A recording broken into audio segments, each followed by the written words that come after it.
কিছুদিন ধরেই এই ন্যাড়া মাথার কোণের বিয়ের ভিডিও সোশ্যাল মিডিয়ায় ঘুরপাক খাচ্ছে। শুধুমাত্র সোশ্যাল মিডিয়ায় ভাইরাল হওয়ার জন্যই কি টাক মাথায় টিকলি পরে বিয়ের আসরে হাজির হয়েছেন নববধূ?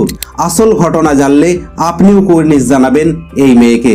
তিনি হলেন নিহার সাচদেব, ভারতীয় বংশোদ্ভূত ফ্যাশন ডিজাইনার এবং কন্টেন্ট ক্রিয়েটর। বর্তমানে আমেরিকায় থাকেন।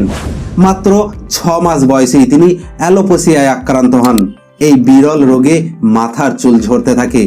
এর কারণে স্কুল কলেজে হাসি ঠাট্টার খোরাকও হতে হয়েছে। এরপর 17 বছর বয়সে তিনি পুরোপুরি ন্যাড়া হওয়ার সিদ্ধান্ত নেন। আত্মবিশ্বাসের সঙ্গে তিনি বিয়ের লেহেঙ্গা এবং গা ভর্তি গয়না পরেছেন। পর চুল দিয়ে টাক ঢাকার বিন্দুমাত্র চেষ্টা করেননি তিনি।